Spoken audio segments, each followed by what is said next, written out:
दोस्तों नमस्कार। आज छत्तीसगढ़ एक्साइज एक्ट का दूसरा लेक्चर हम आपके साथ लेके आए है ना।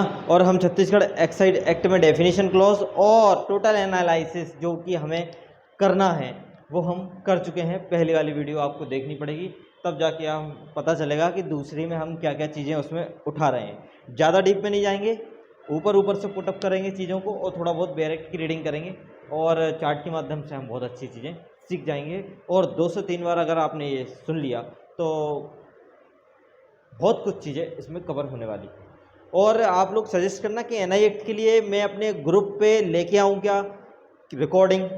अगर मैं रिकॉर्डिंग लेके आता हूँ, रिकॉर्डिंग मतलब जैसे कि वो रिकॉर्ड होता है, मैं नहीं दिखूंगा ना, आपको बुक दिखने वाली है, बस सेक्शन का एनालिसिस रहेगा उसमें रिकॉर्डिंग के माध्यम से। और अगर आप बोलोगे तो इस तरीके से भी मैं आपके सामने लेके आ सकता हूँ। देखो उससे हर चीज़ में मेहनत लगती है, बिना मेहनत के तो कुछ भी चीज़ आसान होती नहीं है।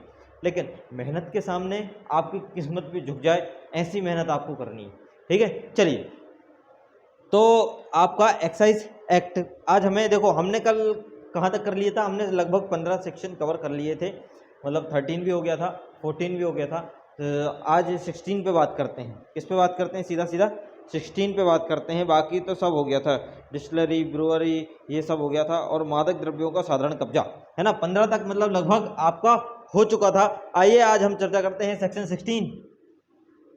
और सेक्शन 16 कुछ नहीं पढ़ना है, कुछ नहीं, क्योंकि चैप्टर 4 आपका लाइसेंस के बारे में बात कर रहा है। किसके बारे में? लाइसेंस के बारे में। एक तरीके से अगर मैं बोलूं कि लाइसेंस चाहिए किसके लिए? विनिर्माण करने के लिए। किसके लिए? कब्जा करने के लिए। किसके लिए? सेल करने के लिए। तो भैया ये किसके बारे में बात कर रहा है? ये बात करता है आपका कब्जा। किसके बारे में? पोजीशन के बारे में। कि आपको अगर किसी मादक द्रव्य का पोजीशन रखना है तो आपको लाइसेंस की आवश्यकता होती है। ठीक है, ये 16 इतनी बात करता है। और ये तय कौन करता है कि आपको कितनी मात्रा में आप कब्जा रखोगे? तो आपका है स्टेट गवर्नमेंट क्या करेगा? तय करेगा कि आप मादक द्रव्य कितनी मात्रा में रखोगे। बस इसमें यही वाली चीज आपको ध्यान देने योग्य है। सेक्शन 17 पे आ जाइए।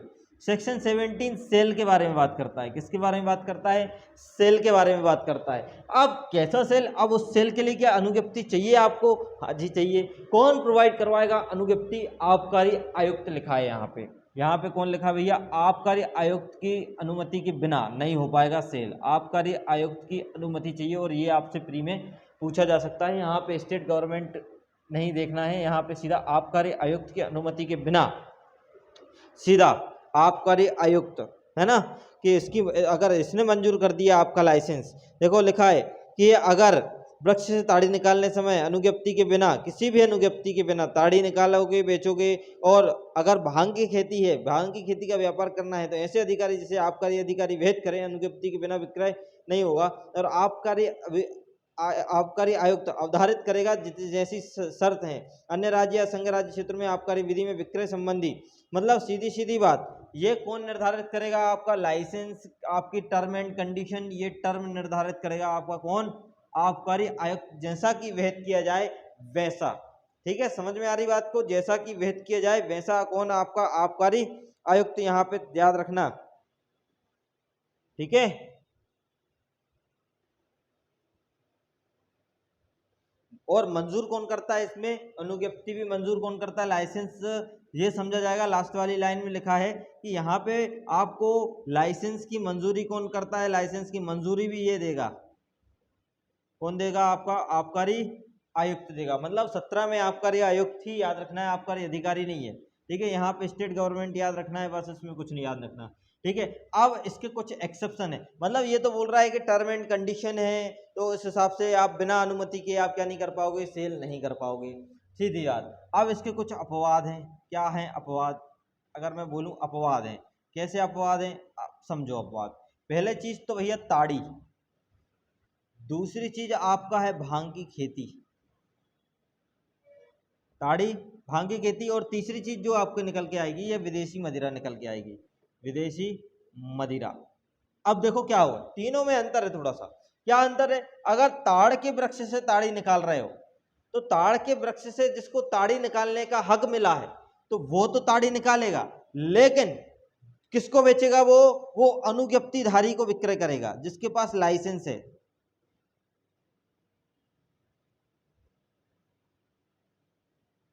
अब ये अपवाद क्यों है? क्योंकि ये बेचने वाला कौन है यहाँ पे? ताड़ी। निकालने वाला है, ताड़ी निकालने का उसको हकदार है, लेकिन उसको बेचने के लिए क्या लाइसेंस की आवश्यकता नहीं है। लेकिन अनुज्ञप्तिधारी जो सेल करेगा इससे ताड़ी खरीद के, उसको तो लाइसेंस की आवश्यकता है। पहली चीज। भांग की खेती, किसकी खेती भैया?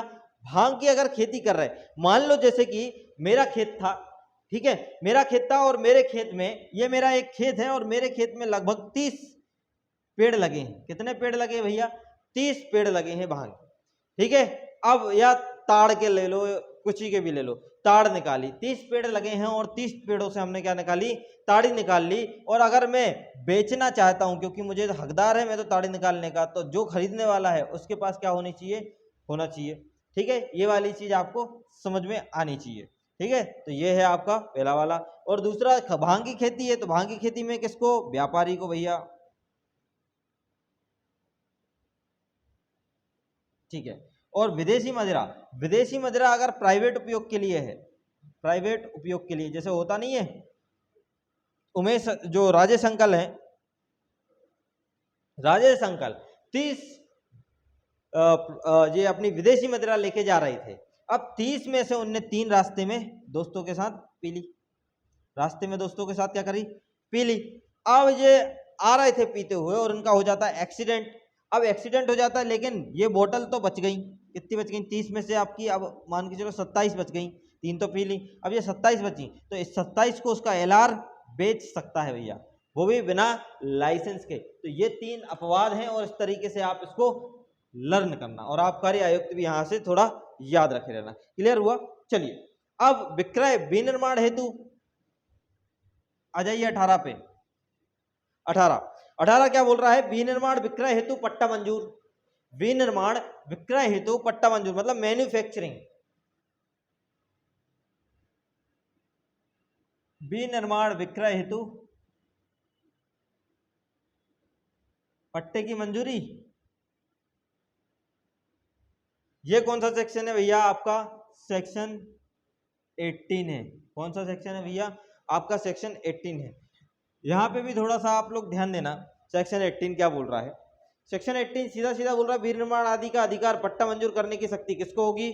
स्टेट गवर्नमेंट को होगी। किसको शक्ति है? पावर किसको दे दी? पावर है आपके स्टेट गवर्नमेंट को पावर है। किसको पावर है भैया? State government. दो चीजें हैं यहाँ पे, विनिर्माण और विक्रय हेतु पट्टा मंजूरी, है ना। कहाँ पे? सेक्शन 18 में। विनिर्माण आपका 2 के 14 में देखने मिल गया था आपको, और सेल आपका 16A में आपको देखने मिले गया, और आपका अभी 17 में भी हमने देखा, ठीक है। ये वाली चीजें यहाँ से थोड़ा सा लिंक करके हुए चलना, तो आपका रिवीजन हो जाएगा। स्टेट गवर्नमेंट मंजूर करता है, पट्टेदार को अनुज्ञप्ति प्रदान करेगा। भैया पट्टेदार को क्या करेगा? वो अनुज्ञप्ति प्रदान करेगा। पट्टेदार को अनुज्ञप्ति मतलब लाइसेंस, है ना। अनुज्ञप्ति भी सुने लेना, ट्रांसलेशन का पेपर रहता है तो थोड़ा सा हिंदी इंग्लिश ठीक रखना, क्योंकि प्री निकलने के बाद 1 महीने ही देंगे वो, ठीक है। अनुज्ञप्ति क्या करते हैं? ये प्रदान करते हैं। तीसरा क्या है इसमें? हो सकता है कौन भैया? अनुज्ञप्ति अनुज्ञापन अधिकारी। इसमें एक अधिकारी का नाम है, अनुज्ञापन अधिकारी लिखा है। क्या लिखा है? अनुज्ञापन अधिकारी लिखा है, ठीक है। ये विनिर्माण करने, थोक प्रदान करने दोनों का, फुटकर थोक विक्रय का, विनिर्माण करने, थोक प्रदान करने, फुटकर विक्रय दोनों के बारे में पट्टे, किसी भी व्यक्ति को पट्टे दे सकेगी। कौन देती भैया? अपने राज्य सरकार देगी। लेकिन अनुज्ञापन अधिकारी किसी पट्टेदार को पट्टे के निबंधनों के अनुसार अनुज्ञप्ति मंजूर करेगा। मंजूर करेगा भैया, कौन करेगा मंजूर? ये मंजूर करेगा कौन? आपका मंजूर कौन करेगा? मंजूर आपका अनुज्ञापन अधिकारी, सीधा सीधा लिखा है। और पट्टा कौन देगा?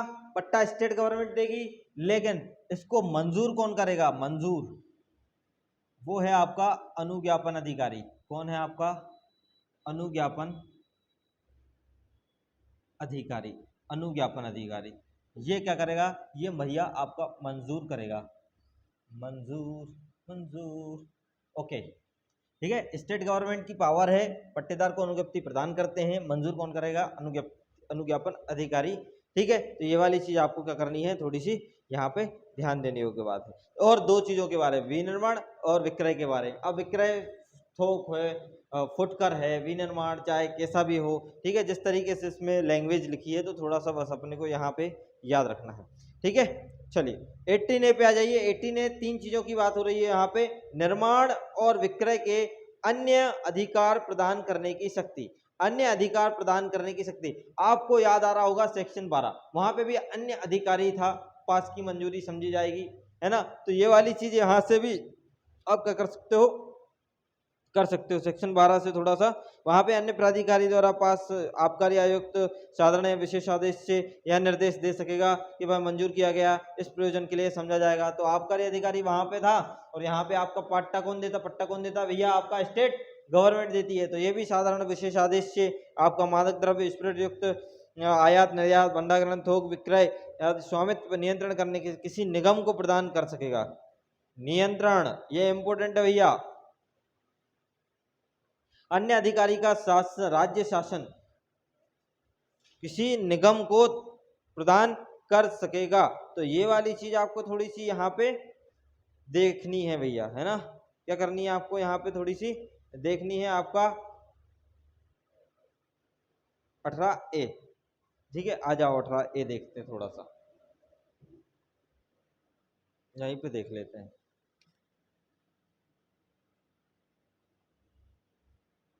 किसके बारे में बात कर रहा है ये भी, आपका मैन्युफैक्चर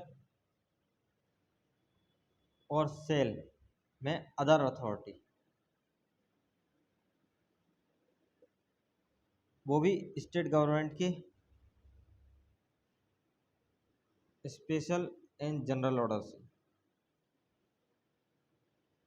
क्या करेंगे, सेल विक्रय जितना भी अभी तक पढ़ के आए हैं, सेल या मैन्युफैक्चरिंग के जो जो अंदर आते हैं इनके, बस वो चीज़ें याद रखना, ठीक है। तो वो किसके कंट्रोल में समझे जाएंगे, उस पर जो ओनरशिप रहेगी, स्वामित्व, और उस पर जो कंट्रोल रहेगा वो क्या समझा जाएगा, निगम के अंतर्गत। किसके अंतर्गत, निगम, निगम के अंतर्गत समझा जाएगा। ये वाली चीज आपको थोड़ी सी कॉपरेशन है ना, इसको थोड़ा सा समझना। Help to any corporation, help to any corporation प्रदान कर सकेगा। कौन प्रदान कर सकेगा भैया, उसको कंट्रोल और स्वामित्व जो आपका स्टेट गवर्नमेंट प्रदान कर सकेगा। किसको, निगम को। तो ये वाली चीज आपको यहाँ से थोड़ी सी याद रखनी है। दूसरा वाला देखिए, इसमें लिखा है कि आबकारी आयुक्त शासन द्वारा बनाए गए नियमों के अधीन रहते हुए लाइसेंस प्रदान कर सकेगा। अब पूरी लिंक है भैया, देखो इसको मिटा के एक बार ही बना देते हैं, वो छोड़ना कुछ नहीं है आपको। सेक्शन 18A, दो चीज़ों की बात हो रही है आपका, एक तो मैन्युफैक्चर और आपका एक तो सेल, दोनों के बारे में अदर अथॉरिटी क्या है, इसको लिंक करके आप 12 से पढ़ सकते हो, वहां पे भी आपका अधिकारी लाइसेंस प्रदान करेगा, समझ जाएगा अदर अथॉरिटी है, ठीक है। तो ये भैया मैन्युफैक्चरिंग सेल के लिए स्टेट गवर्नमेंट क्या देगी, जनरल या स्पेशल ऑर्डर देगी। किसको, अन्य अधिकारी। अन्य अधिकारी में कौन आ रहा आपका, अन्य अथॉरिटी में कौन आ रहा आपका, निगम। कौन आ रहा, निगम, कॉरपोरेशन, कॉरपोरेशन आ रहा आपका। अब ये कॉरपोरेशन को लाइसेंस कौन देता है, इसको लाइसेंस कौन देगा, तो वो देगा आपका आबकारी आयुक्त, एक्साइज कमिश्नर। आबकारी आयुक्त एक्साइज कमिश्नर देगा भैया। कौन देगा भैया, एक्साइज कमिश्नर देगा निगम को लाइसेंस। ये वाली चीज आप याद रखना, ठीक है। और ऐसे गोदाम आबकारी आयुक्त स्थापित कर सकेगा। लाइसेंस प्राप्त होने के पश्चात निगम पूर्वोक्त प्रयोजन में गोदाम दुकान ऐसे स्थानों पर ऐसी शर्तों के अधीन जैसे आबकारी अधिकारी निर्दिष्ट करे। और दुकान वुकान की स्थापना कौन करेगा, ये करेंगे इस्टेब्लिशमेंट। किसके डायरेक्शन पे, इसके डायरेक्शन पे, ठीक है। तो किसकी, दुकान की, ठीक है। तो इस तरीके से पूरा लिंक करके ये 18A थोड़ा सा ध्यान देने योग्य है, ठीक है। चलिए अब आगे बढ़ रहे हैं। किसकी, दुकान की, गोदाम की और शाखा की। गोदाम, दुकान और शाखा, तीन चीजें आपको याद रखना। इनकी स्थापना करेगा कौन, आपका निगम, ठीक है। ये वाली चीज आपको, और वृद्धिनिष्ठ करेगा ये, तो ये वाली चीज थोड़ी सी याद रखना। और विक्रय किसके बारे में बताया गया है यहाँ पे, थोक और फुटकर, थोक और फुटकर, ये आपका पूरा एनालिसिस है इस सेक्शन का। इसको इसलिए पढ़ा दिया, तीन चार चीजें थी और प्री के लिए थोड़ा सा क्वेश्चन यहाँ से बनने के चांस है, तो याद रखना। 19 पे आ जाइए। 19 में क्या लिखा है? 19 में लिखा है ताड़ी निकालने के लिए पट्टेदार की अनुज्ञा। अब ताड़ी निकालना है, ताड़ी निकालने के लिए पट्टेदार की अनुज्ञा, अनुज्ञा लिखा है। तो अनुज्ञा कैसी होगी? लिखित होगी। कैसी होगी अनुज्ञा? लिखित होगी। घोषित कौन करेगा? घोषित भैया आपका स्टेट गवर्नमेंट करेगा। और मानो वह अनुज्ञा किसके द्वारा प्राप्त हो गई हो? कलेक्टर के द्वारा प्राप्त हुई हो। ठीक है, तो ये वाली चीज आपको ध्यान देने याद है। ठीक है, तो लिखित अनुज्ञा का वही बल रहेगा ताड़ी निकालने के लिए कि जैसे वह प्रयोजन के लिए कलेक्टर से प्राप्त की गई अनुज्ञा है। बस यहीं पे अपन को थोड़ा सा याद रखना है। क्या याद रखना है? सेक्शन 19, सेक्शन 90 बोल रहा है ताड़ी निकालने के लिए अनुज्ञा, अनुज्ञा कौन होगा? रिटर्न में होगा। पहली चीज ये याद रखना है। और उसका रिटर्न में अनुज्ञा लेने जा रहे हो तो इसका वही बल प्रभाव होगा जैसे कि कलेक्टर से ली हो। किससे ली हो? कलेक्टर से ली हो। तो ये वाली चीज आपको याद रखना है। और ये वाली चीज कौन घोषित करेगा? कलेक्टर से ली हो, ये आपका स्टेट गवर्नमेंट डिक्लेयर करेगा। स्टेट गवर्नमेंट डिक्लेयर्ड करेगा। तो ये चीज थोड़ी सी यहाँ से पढ़िए, है ना। चलिए आ जाइए 20 का तो नाम ही पूछा जाता है कई बार। ठीक है, और इसमें कमांडिंग ऑफिसर आप याद रखना, समादेशक अधिकारी जानकारी और उसकी सम्मति से की जाएगी अन्यथा नहीं की जाएगी। इसका विक्रय वगैरह के बारे में अगर बात होती है, क्या बोल रहा है? सैनिक छावनी में मदिरा का निर्माण और विक्रय, इसके बारे में सैनिक छावनी में सेक्शन 20 में सिर्फ जो आप क्या करते हो? निर्माण करते हो और जो आप क्या करते हो? सेल करते हो, उसमें किसकी सहमति चाहिए? मंजूरी चाहिए। तो वो मंजूरी चाहिए आपकी समादेशक ऑफिसर की, कमांडिंग ऑफिसर, समादेशक ऑफिसर। बस इतना अपन को क्या करना है यहाँ से थोड़ा याद रखना है। ठीक है, और ये कौन घोषित करता है भैया? स्टेट गवर्नमेंट कि सेंट्रल, देखो जरा सेंट्रल गवर्नमेंट लिखा होगा, केंद्र सरकार, क्या लिखा है? केंद्र सरकार लिखा है। ठीक है, इसकी सहमति और मंजूरी चाहिए, समादेशक की सहमति भी चाहिए और मंजूरी। क्लियर? चलिए आगे बढ़ रहे हैं। अब 21 के बाद आपका आएगा 22। आ जाइए सीधा 21 पे आए। 21 माप और परख के संबंध में अनुज्ञप्तिधारी कर्तव्य। माप और परख के संबंध में, माप और परख दोनों का वर्ड बहुत अच्छा लिखा है, माप और परख। ठीक है, मेजरमेंट ऑफ टेस्टिंग, मेजरमेंट और टेस्टिंग 21।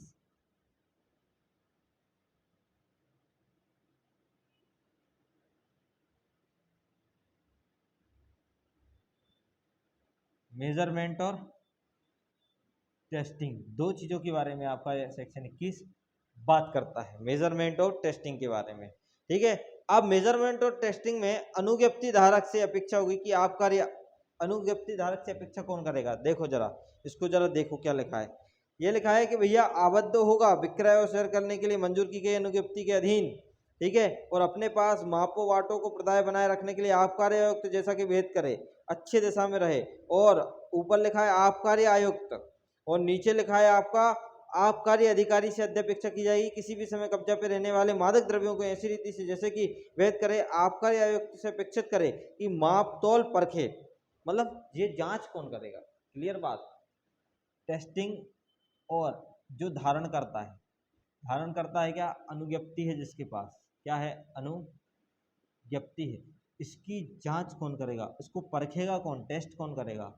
इसको टेस्ट करेगा आपका आबकारी आयुक्त। कौन करेगा? आबकारी अधिकारी। कौन करेगा? आपका आबकारी अधिकारी करेगा। करेगा कि नहीं करेगा? करेगा भैया। तो ये वाली चीज आपको क्या करनी है यहाँ से। ठीक है, और हर साल तौलते बाटों का सील लगवानी पड़ती है। और ये वाली चीज कौन करता है? आपके बाटों बाटों के उपकरण को प्रदाय बनाए रखने के लिए आप कार्य जैसे कि भेद करे, मतलब अपने पास ऐसे माप, जो आपका माप है, जो आपका बांट है, जो आपका माप है, जो आपका बांट है जिससे आप तौल रहे हो, इनको रखना अच्छी तरीके से, जांच वगैरह करना, ये किसका काम है? ये आपके आबकारी आयुक्त जैसा कि भेद करे, जैसे रूल बनाए उस हिसाब से कि बाटों को अच्छी कंडीशन में रखना, माप इस तरीके से लेना है। और लेकिन उनकी जांच कौन करेगा भैया? आपकी टेस्टिंग की, है ना, बात सही है कि नहीं है, गलत है कि नहीं है, आप सही तरीके से कर रहे हैं, तो वो आबकारी आयुक्त, आबकारी अधिकारी करेगा। और आबकारी आयुक्त सिर्फ ये वाली चीज़, और सील लगवानी पड़ती है। क्या लगवानी पड़ती है? हर साल तौलने वाले बाटों पर सील लगवानी पड़ती है। हर साल तौलने वाले बाटों पर क्या लगेगी? सील लगवानी पड़ती है। ठीक है, क्लियर है? क्लियर कि नहीं क्लियर? देखो, अब हमने क्या पढ़ा था? हमने प्रतिषेध तो पढ़ लिया था ना। प्रतिषेध में आपको अच्छे से अगर याद हो तो हमने पढ़ा था 22 में नियोजन के संबंध में था, 23 विक्रय के संबंध में था, 23A विज्ञापन के संबंध में था। अगर किसी व्यक्ति को विज्ञापन का मना किया और फ्री लगवा था, 6 महीने का जुर्माना, 6 माह का कारावास, तो 2000 रुपये जुर्माना हम पढ़ चुके हैं। विक्रय भी अच्छे से पढ़ा है। 21 में जो हमने पढ़ा है, 21 में स्त्री पुरुष वाला वर्ड है कि स्त्री पुरुष दोनों को, और आपके 23 वाले में व्यक्ति को मना किया, नहीं 22 में आपका स्त्री पुरुष दोनों को, और 23 वाले में आपके व्यक्ति, है ना। तो ये वाली चीज आपको थोड़ी सी याद रखनी है। ठीक है,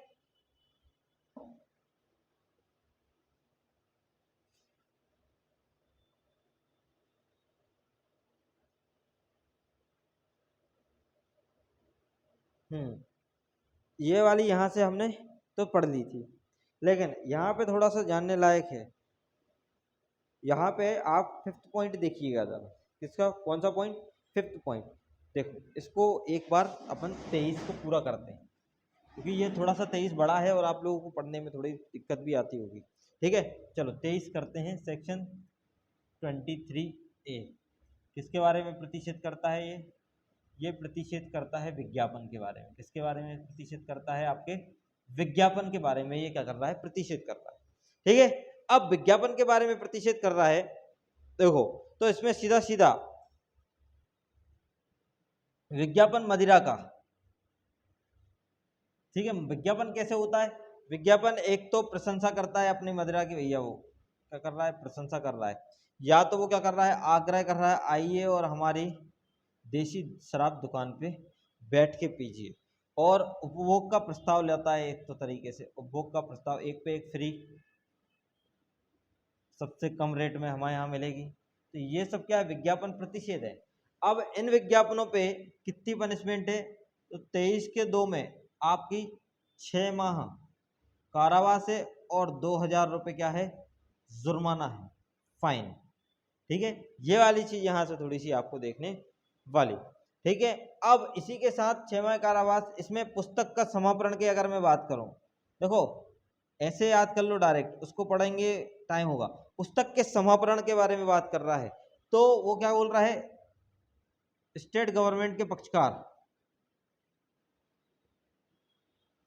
स्टेट गवर्नमेंट के पक्षकार। देखिए, राज्य सरकार किसी भी समाचार पत्र मुद्रण को जो कहीं भी हुआ है, ऐसा प्रतीत होता है विज्ञापन कोई सामग्री मदिरा की प्रशंसा करता है, आग्रह करता है, ये करता है, वो करता है, तो राज्य सरकार अधिसूचना द्वारा ऐसी पुस्तक को क्या करेगी? या घोषणा कर सकेगी कि वह सरकार को समाप्त कर दी जाए। किसको? पक्ष में, है ना, समाप्त कर दी जाए। क्या कर दी जाए? ये 3 चीजें, ये 3 चीजें आपको क्या कर दी जाए? समाप्त कर दी जाए। तो ये पुस्तक का समापन हो गया इन 3 चीजों को लेके। ठीक है, स्टेट गवर्नमेंट करवाएगी अगर उसको लग रहा है तो। ठीक है, आगे की जो बात बोली गई है, आगे क्या बोला? ये तो समापन हो गया, अब अभिकरण कैसे होगा? समापन की घोषणा कर देगा। ये क्या है? ये तो डिक्लेरेशन, घोषणा कर दी। ठीक है, अब अभिकरण कैसे होगा? अभिकरण कौन करवाएगा? तो ये अथॉरिटी लिखी है आपकी। क्या कौन सी अथॉरिटी लिखी है? एक तो आबकारी आयुक्त, कोई भी आबकारी आयुक्त, आबकारी अधिकारी, सॉरी आयुक्त नहीं, आबकारी अधिकारी। दूसरा जो आपका बोला है पुलिस अधिकारी, पुलिस ऑफिसर। तीसरा जो आपका बोला गया है राजस्व विभाग का अधिकारी, यहां से थोड़ा सा याद रखना, राजस्व विभाग अधिकारी। जो चौथा आपका बोला गया है वो कौन सा बोला गया है? तलाशी वारंट। अब जो इसमें तलाशी वारंट वाली बात है, ये तलाशी वारंट निकालेंगे। ठीक है, तलाशी वारंट के संबंध में देखो जरा, उसमें तलाशी वारंट जारी करेगा। ठीक है, एसआई की तलाशी वारंट जारी करेगा। और देखो यहाँ पे थोड़ा सा देखो क्या लिखा है? अन्य छत्तीसगढ़ में कहीं भी पाई गई अभिकृत कर सकेगा। तो ये लोग क्या करेंगे? अभिकृत करेंगे। लेकिन कोई कलेक्टर या प्रथम वर्ग द्वितीय वर्ग मजिस्ट्रेट प्राधिकृत अन्य उपनिरीक्षक की बंदी से नहीं है, वारंट द्वारा इस प्राधिकृत कर सकेगा। और किसके द्वारा? वारंट द्वारा। तो भैया वारंट जारी कौन करेगा? तो देखिए तलाशी वारंट जारी कौन करता है आपके? एक तो आपका कलेक्टर, एक तो आपका जेएमएफसी, एक तो आपका जेएमएससी, ठीक है, लिखा है ना जेएमएफसी जेएमएससी सेकंड क्लास, ठीक है।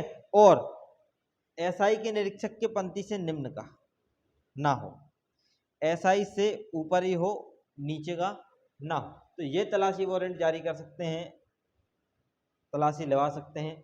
तो ये वाली चीजें आपको थोड़ी सी याद रखनी है।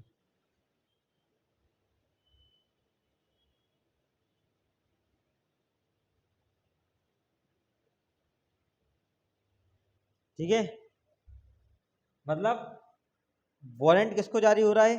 इनको जारी हो रहा है, उपनिरीक्षक के पंक्ति से निम्न का ना हो उसको जारी होगा, वो तलाशी ले लेगा। मतलब ये जारी करने की पावर किसको है? इनको है, इनको है। और तलाशी लेने की पावर किसको दे रहे हैं? यहाँ पे प्राधिकृत किसको कर रहे हैं? अथॉरिटी दे रहे हैं इसको, इसको, ठीक है। उसको जब आप पढ़ोगे तो ऐसे निकल के आना है, ठीक है। चलो करें वन शॉट। देखो सेक्शन 23A प्रतिषेध करता है विज्ञापन के बारे में प्रशंसा, आग्रह और उपभोग का जो प्रस्ताव होता है उसके बारे में अगर राज्य सरकार को लगता है कि यार ये नहीं, इसको क्या करना पड़ेगा? समाप्त करना पड़ेगा, तो स्टेट गवर्नमेंट डिक्लेरेशन कर देगी, उसको समाप्त करने की घोषणा कर देगी। अभिकरण करने की पावर किसके पास है? आबकारी अधिकारी के पास है, पुलिस ऑफिसर के पास है, राजस्व विभाग के अधिकारी के पास है। लेकिन अब जब अभिकरण करेगा, लेकिन उसकी तलाशी जारी करेगा कौन? कलेक्टर करेगा, जेएमएफसी करेगा, और जेएमएफसी करेगा जैसे राज्य सरकार क्या करे? प्राधिकृत करे। और ये लोग क्या करेंगे? तलाशी वारंट भेज देंगे किसके पास? इस अथॉरिटी के पास। और वो अथॉरिटी क्या है? एसआई की पंक्ति से निम्न का ना हो, उक्त निरीक्षक की पंक्ति से निम्न का हो, तो वो क्या करेगा? तलाशी करेगा और ऐसी प्रवेश लेगा, तलाशी करेगा। युक्तियुक्त संदेह अगर है उसको, रीजनेबल क्रेडिबल इंफॉर्मेशन है उसको, तो वो क्या करेगा? तलाशी लेगा। ठीक है, क्लियर? चलो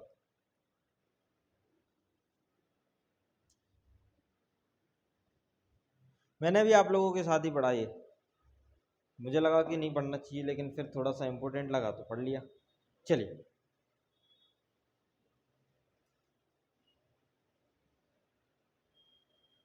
अब 23A में अगर मैं बोलूं कि आपको 23A में अगर मैं अभी भी अगर डाउट है या कुछ भी चीज़ समझ में नहीं आ रही, तो इसको 3 भागों में बांट लो।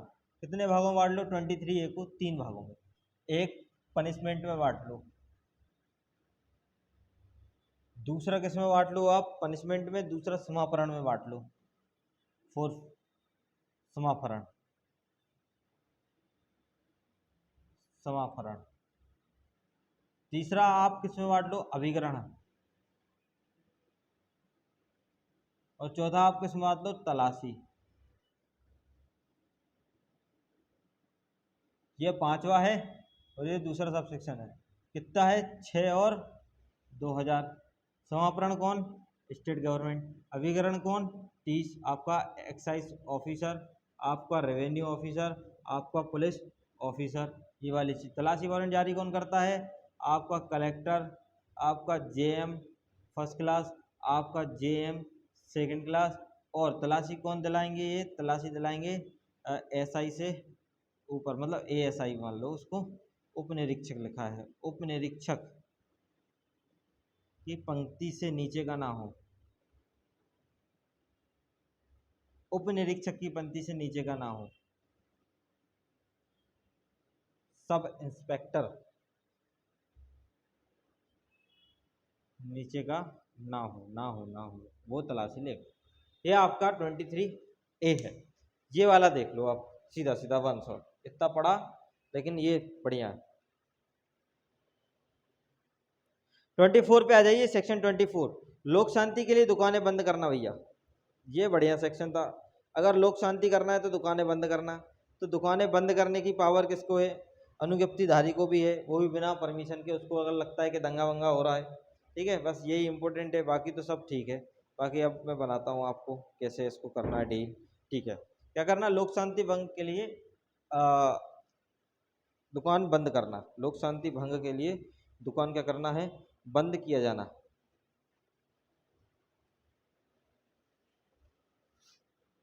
किससे अपेक्षा करेंगे और कौन अपेक्षा करेगा कि भैया तू दुकान बंद कर दे, है ना। तो यही बात अगर यहाँ पे देखनी है 24 सेक्शन, ठीक है। लोक शांति भंग के लिए लिख ही देता हूँ यार, आपके नोट्स अगर बन रहे होंगे तो अच्छी बात है। दुकान बंद, 24 घंटे हो गए, दुकान बंद कर दो भैया, 24 घंटे हो गए, दुकान बंद कर दो, ठीक है। अपेक्षा करेगा किससे भैया, आपके अनुज्ञप्तिधारी से। और अपेक्षा कैसी करेगा वो, लिखित सूचना देगा,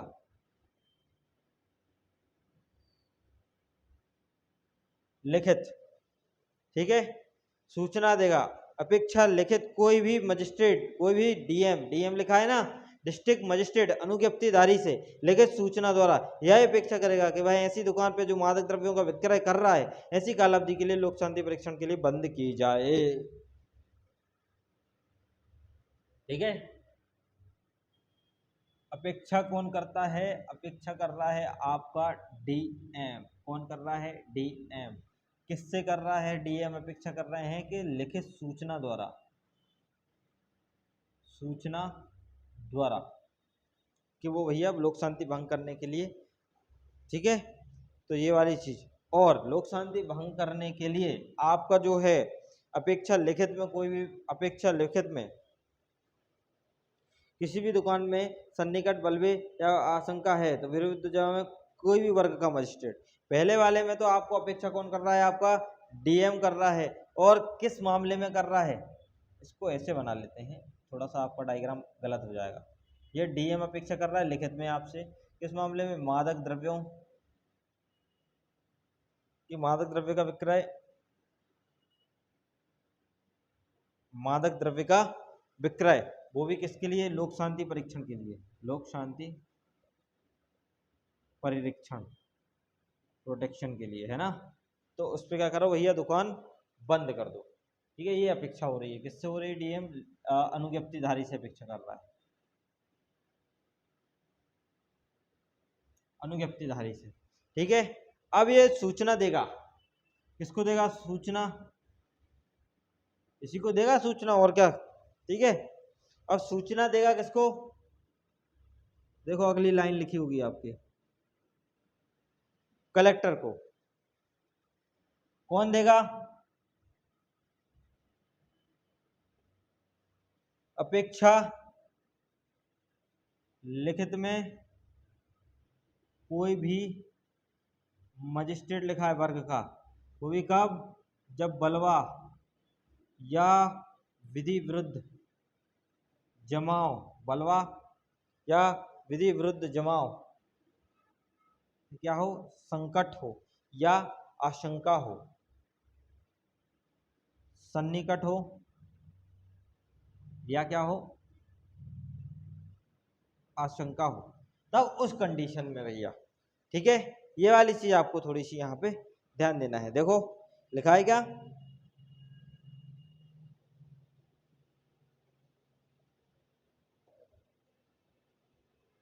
ठीक है। सूचना किसको देना है, सीधा सीधा कलेक्टर को सूचना देना है इस वाले मामले में। लेकिन यदि आगे बढ़ जाते हैं, कोई मजिस्ट्रेट उपस्थित नहीं है, अनुपस्थित है,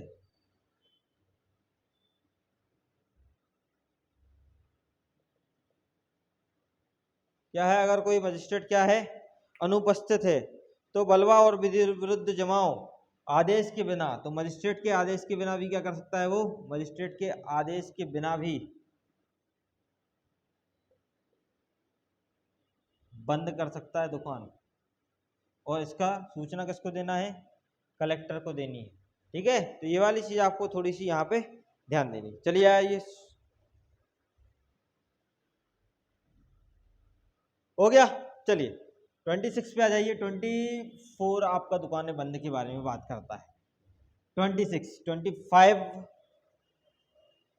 आप चैप्टर 5 है, चैप्टर 5 आपका ड्यूटी ऑफ फीस के बारे में बात करता है। ड्यूटी ऑफ फीस बड़े अच्छे से पढ़ के आए हो आप तो, एक्साइजेबल आर्टिकल के साथ आपने फीस भी पढ़ी है, शुल्क प्रति शुल्क, है ना। और 25 में आप एक ही चीज याद रखना, 25 का जो इफेक्ट है वो रेट्रोस्पेक्टिव इफेक्ट है। 25 का जो इफेक्ट है वो कैसा इफेक्ट है, रेट्रोस्पेक्टिव इफेक्ट है।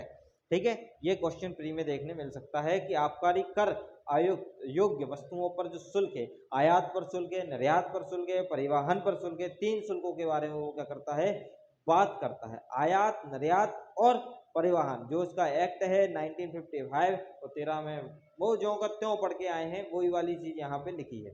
और प्रोवाइजो लिखा है कि राज्य सरकार के लिए यह विधिपूर्ण होगा कि आबकारी शुल्क योग्य किसी भी वस्तु का ऐसी अधिनियम के अधीन जो दायित्व ही नहीं है, मतलब स्टेट गवर्नमेंट अगर जिसको छूट दे दे तो उस पर कोई शुल्क नहीं लगेगा, अन्यथा आपका शुल्क तो तय है कि लगना ही है। ठीक है कि नहीं है, यह बिल्कुल तय है, तय है। 2011 में एक अमेंडमेंट आया था, जनसंख्या निकाय जनसंख्या के आधारों पर 10% अभिधारण दे होगा। आबकारी शुल्क पर कितना ड्यूटी देना है आपको, 10% देनी है, वो भी ग्रामीण और नगरीय निकाय की जनसंख्या के आधार पर। तो ये भी थोड़ी सी याद बात रखना। ठीक है, इसमें क्या लिखा है कि कोई भी शुल्क किसी भी वस्तु पर आयात एक आपका सी customs act, Indian tariff act और इनके शुल्क के अधीन दी जाने योग्य होगी। तो ये तो आपको अच्छे से पता ही चल चुका होगा, लेकिन एक बार अपन इसको लिख देता हूँ फिर भी। सेक्शन 25 इसके बारे में बात कर रहा है आपका आबकारी वस्तुओं पर शुल्क।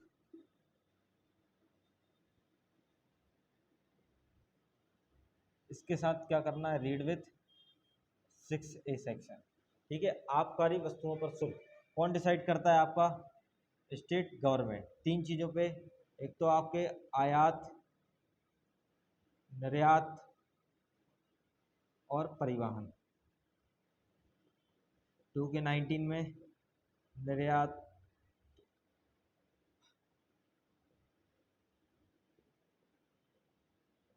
ठीक है, इस तरीके से आप याद रखना। ठीक है, तो ये क्या है आपका, ये है। और आबकारी अधिकारी अगर जिसको छूट देना चाहे तो उसको छूट दे सकता है, बिल्कुल दे सकता है भैया, कोई मना है क्या, नहीं, बिल्कुल मना नहीं है। 38 का ए देख लीजिए भले एक बार, तो आपको और क्लियर हो जाएगा, और ज़्यादा क्लियर हो जाएगा। ठीक है, तो ये वाली चीज़ आपको थोड़ी सी याद रखनी है। चलो, और स्टेट गवर्नमेंट जिसको छूट देना चाहे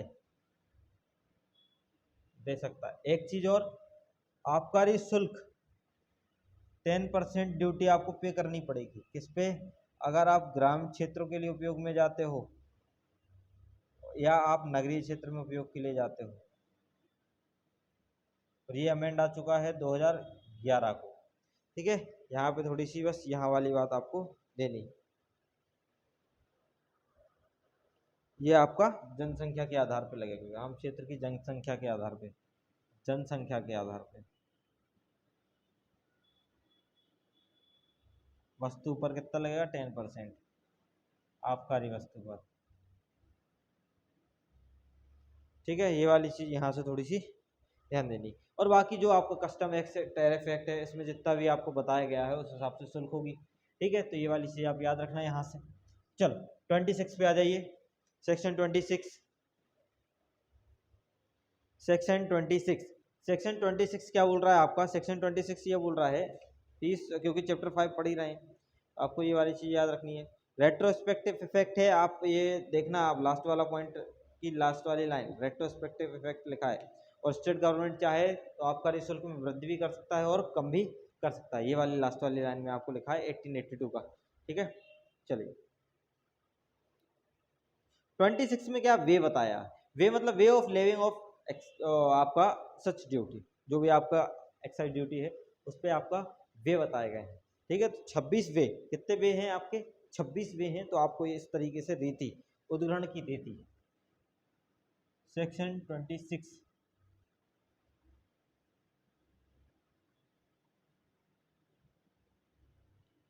उद्ग्रहण की रीति। देखिए समझिए इस कहानी को, 26 वे से याद रख लेना, तो मैंने तो ऐसे ही रखा है। ठीक है, ये बोल रहा है कि एक बार 26, देखो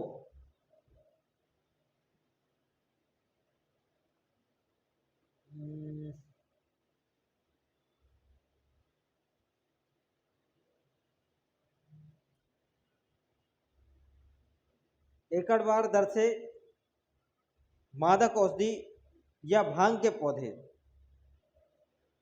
की खेती प्रभावित दर से संग्रहित मात्रा में।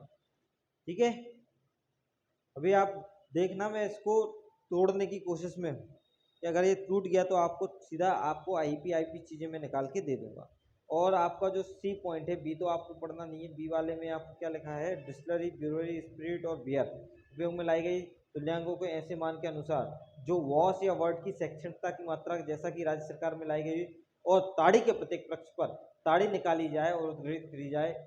ये वाली बात तो important, not important, important not, ताड़ी। चलो, दो चीजें निकल के आ रही हैं। पहली चीज यहां से एक चीज तो आपकी ये निकल के आ रही है कि एकड़ बार की खेती संग्रहण प्रभार दर। कौन सी खेती में भैया आपके, चाहे भांग की खेती, और एक आपका कौन सी, मादक औषधि।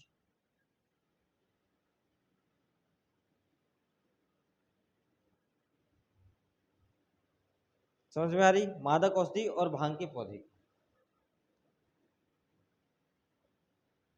उसकी दर के हिसाब से, एकड़वार की दर के हिसाब से। ठीक है, आपको फीस का क्या करना है, उद्ग्रहण करना है। और ताड़ी के संबंध में,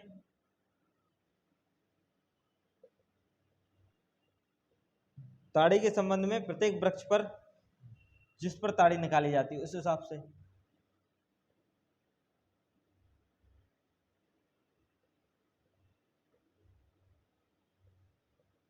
उस रीति से आपको क्या करना है, फीस का उद्ग्रहण करना है। इसके अलावा तो मुझे नहीं दिख रहा है कुछ ऐसा। ठीक है, ठीक है। और जैसा कि स्थान, समय और रीति कौन डिसाइड करेगा, आपका टाइम, आपका प्लेस, आपका मैनर, कौन डिसाइड करेगा, स्टेट गवर्नमेंट। बस यहाँ से इतनी चीज़ें यहाँ से निकल रही हैं। ठीक है, काफ़ी कुछ चीज़ें निकालने की कोशिश कर रहा हूँ मैं, छुड़ा छुड़ा के भी पढ़ा सकता हूँ, लेकिन ये थोड़े से क्या है, ऐसे इंपॉर्टेंट है कि यहाँ से आपका फ्री हो सकता है ना। बाकी तो आपका जो एक मैं डाल दूंगा सेक्शन के लिए अलग से चार्ट बना लिया है जिसमें पनिशमेंट पनिशमेंट पनिशमेंट है, और बाकी फिर आपका विदाउट वारंट वारंट वाली चीज़ें आ जाएंगी, और एसटी वाला पोर्शन कर लेंगे, थोड़ा सा रह गया है मतलब अगर देखा जाए तो। चलिए 27 क्या बोल रहा है, पट्टे की मंजूरी के लिए संदाय। बस अगला आपका स्टेट गवर्नमेंट याद रखना, पट्टे की मंजूरी के लिए अगर संदाय है तो वो क्या है आपका स्टेट गवर्नमेंट। इसको सेक्शन 18 के साथ देखा था अगर याद हो तो। ठीक है, 19 भी देख सकते हैं, लेकिन सेक्शन 18 ठीक है, पट्टे की मंजूरी के समय संदाय के बारे में, कि पट्टे की मंजूरी के लिए संदाय। बस सेक्शन याद रखना। 27 ए पे आ जाओ। 27 ए क्या बोल रहा है, 27 ए संविधान के प्रारंभ पर उद्गृहित और प्राप्त की जाने वाली शुल्क। बस सेक्शन याद रखना, 27 ए संविधान के प्रारंभ पर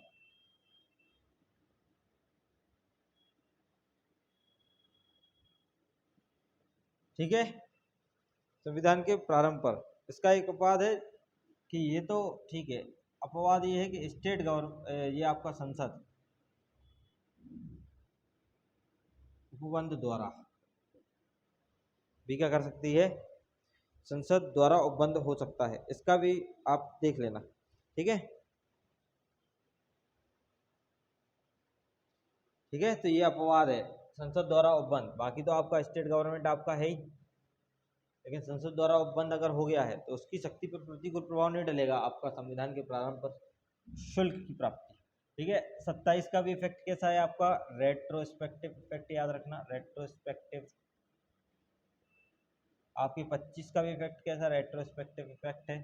ठीक है, यहाँ पे पट्टे की मंजूरी के लिए संदाय, पट्टे की मंजूरी के लिए संदाय, ये 27 है।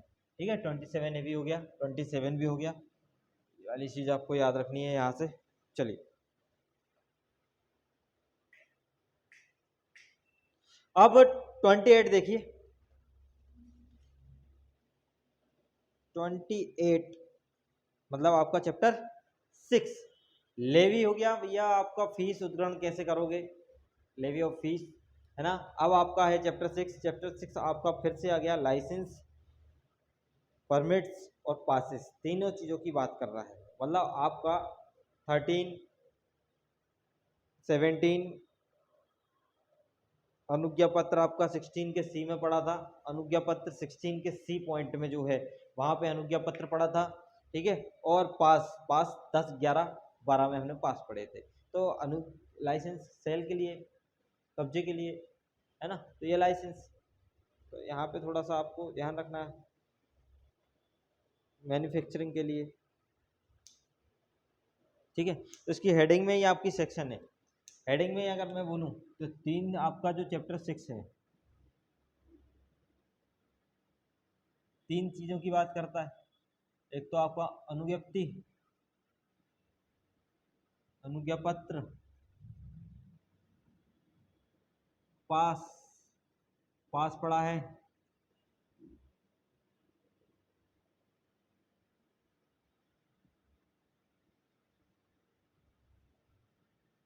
मतलब मैं जहाँ पे अनुज्ञप्ति लिखा है तो इस तरीके से, बाकी तो है ही वो चैप्टर ही है आपका।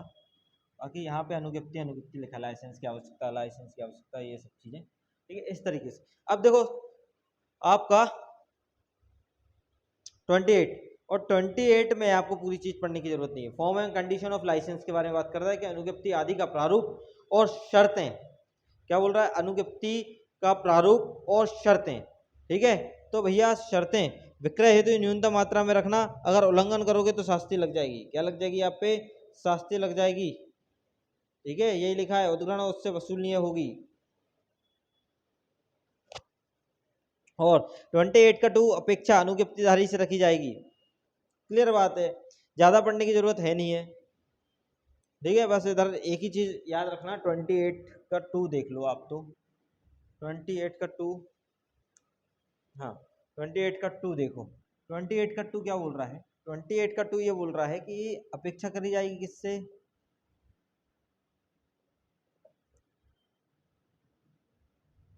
अनुज्ञप्ति धारी से।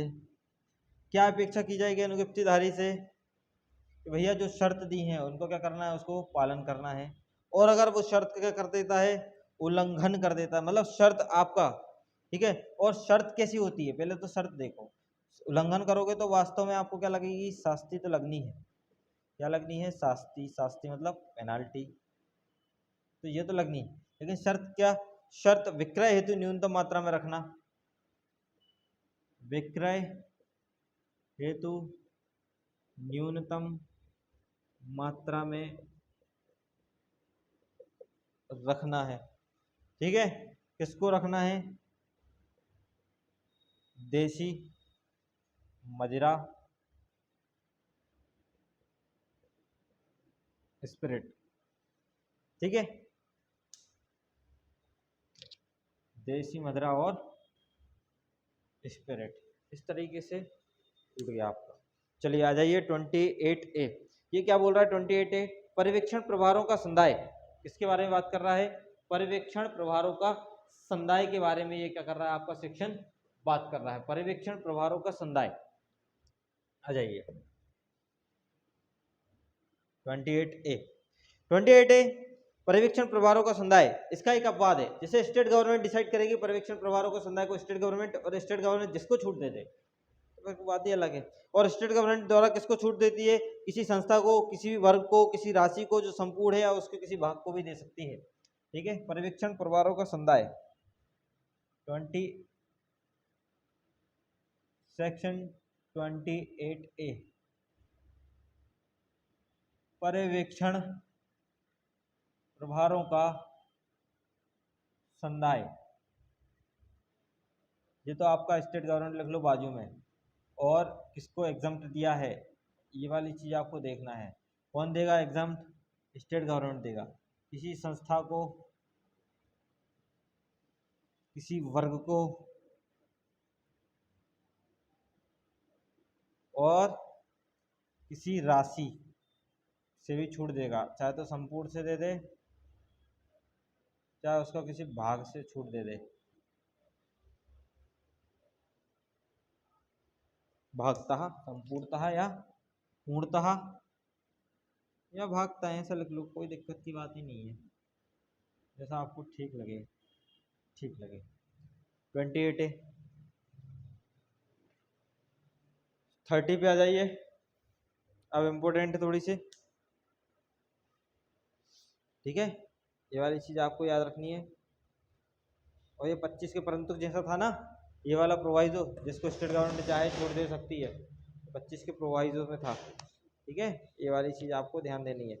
29 में अनुज्ञप्तिधारी से सिक्योरिटी लेने की शक्ति, बस एक ही याद रखना, अनुज्ञप्तिधारी से सिक्योरिटी अगर बोला कहाँ है, तो अनुज्ञप्तिधारी से सिक्योरिटी लेने की शक्ति, अनुज्ञप्तिधारी से सिक्योरिटी, सिक्योरिटी कहाँ लेंगे भैया,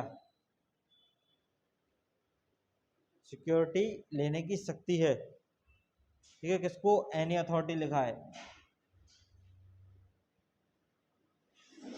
एनी अथॉरिटी, क्या लिखा है, एनी अथॉरिटी, सिक्योरिटी लेंगे किससे, लाइसेंसी से, कहाँ पे, 29 में, 29 में आपको क्या लेनी है, सिक्योरिटी लेनी है, एनी अथॉरिटी लिखा है, कंफ्यूज मत होना, एनी अथॉरिटी लगा देना डायरेक्ट, कोई भी प्राधिकारी।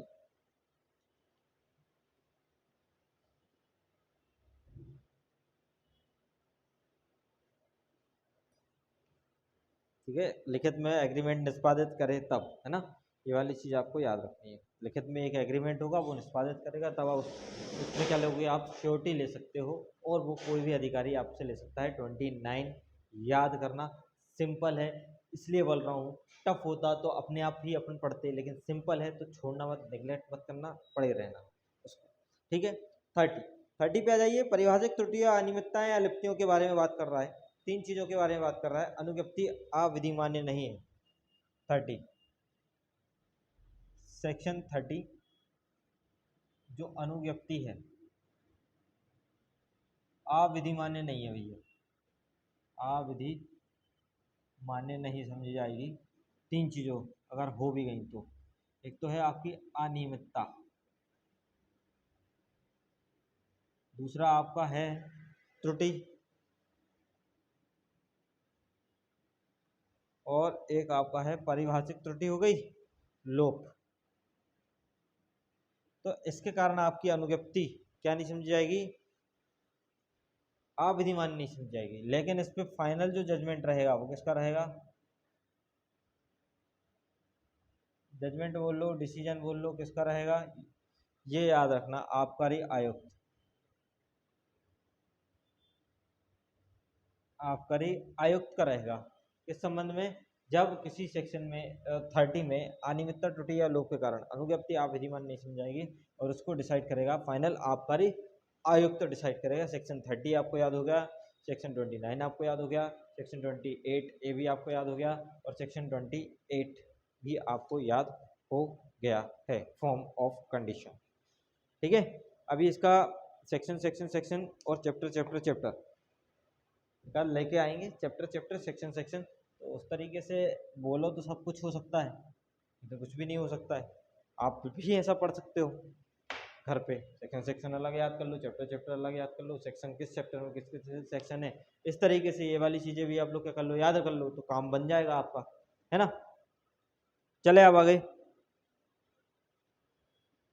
अब तो 31, 32 और 33 तीनों को साथ पढ़ो, जिससे आपका क्या हो जाए, अनुज्ञप्ति क्लियर ही हो जाए एक तरीके से, क्योंकि एक में लिखा है रद्दकरण, 31 में निलंबन, प्रत्याहरण किस में लिखा है आपका, विड्रोवल 32 में, और आपका सरेंडर किस में है, अभ्यापरण 33 में। तो इस तरीके से आपको थोड़ा सा यहाँ पे ध्यान देने योग्य वाली बात है, ठीक है। देखो,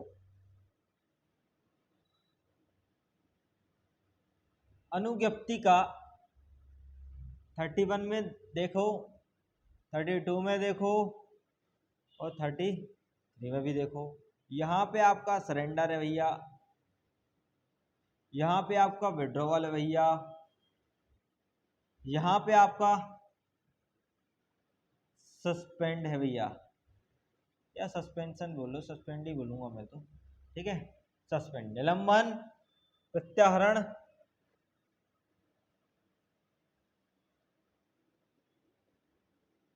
ठीक है। यहाँ पे निलंबन या कैंसिलेशन भी है, रद्दकरण भी है।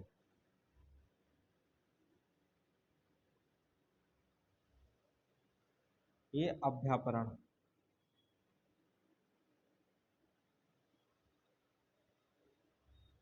अभ्यापरण,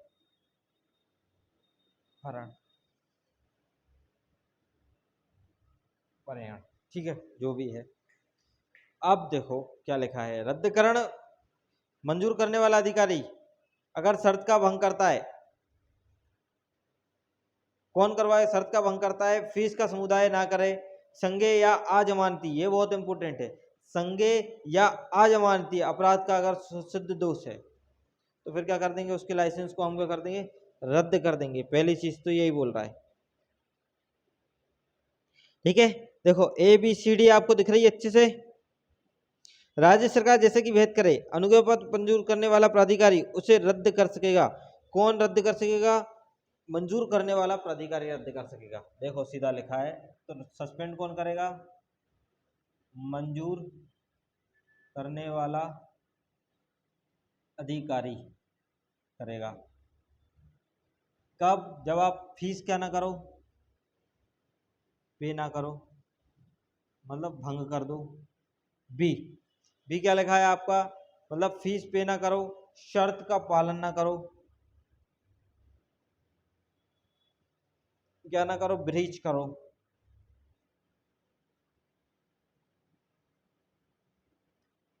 तीसरा सी क्या बोल रहा है, सी आपको क्या बोल रहा है, सी देखिए, सी क्या बोल रहा है, सी बोल रहा है कि अगर संज्ञेय अपराध या नॉन बेलेबल कि आप क्या हो, अपराध के दोषी हो, सिद्ध दोष है, ये अपराध आप पे क्या है, सिद्ध दोष है, तो भी आपका जो लाइसेंस है मैं क्या कर दूंगा, आपका कैंसिल, रद्द कर दूंगा, सस्पेंड कर दूंगा। ठीक है। प्रत्याहरण, प्रत्याहरण भिन्न, तत्क्षण नहीं किया जाएगा, मतलब प्रत्याहरण कैसे नहीं किया जाएगा, तुरंत नहीं किया जाएगा। ठीक है, ये वाली चीज आपको याद रखना है। 15 दिन के पहले लिखित सूचना दो, उसके अवसान के समाप्त होने पर ही ये चीज होगी। और अनुज्ञप्ति धारा, अनुज्ञप्ति, अनुज्ञापन अधिकारी, अनुज्ञापन अधिकारी पढ़ के आए थे ना, तो वो आपका क्या करेगा, प्रत्याहरण करेगा। तो ये वाली चीज आपको थोड़ी सी यहाँ पे देखने वाली है। ठीक है।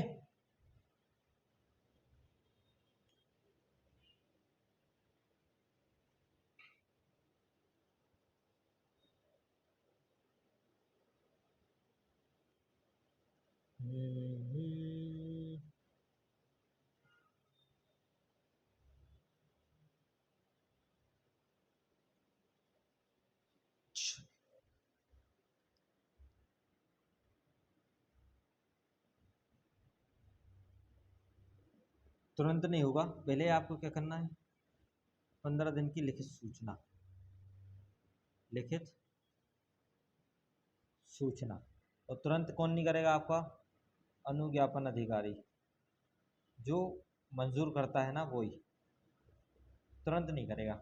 चलिए, यहाँ पे क्या है आपका तीसरा अभ्यपरण, 33 देखिए, 33 में आपका अभ्यपरण, अभ्यपरण का क्या मीनिंग होता है, सरेंडर। किसको करोगे भैया, अगर जो व्यक्ति वापस देना चाहता है तो सरेंडर कर दो, कलेक्टर को कर दो, किसको कर दो, कलेक्टर को। लेकिन कलेक्टर को जब कर रहे हो तो 1 माह की सूचना के अवसान पे, किसके माह की सूचना, 1 माह की सूचना के अवसान पे। तो यही चीजें तो आपकी प्री में आती हैं। यहाँ पे कितने महीने, इसके सूचना के अवसान पे 15 दिन के। ठीक है, कलेक्टर को करना तो 1 माह की सूचना के अवसान पे। और पर्याप्त कारण पर देय राशि का हकदार, अगर पर्याप्त कारण दे है, पर्याप्त कारण है,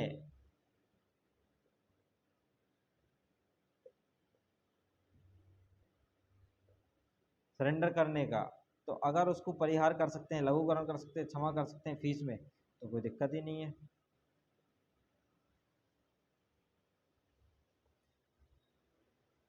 ठीक है, ये वाली चीज आपको थोड़ी सी यहाँ पे याद रखनी है।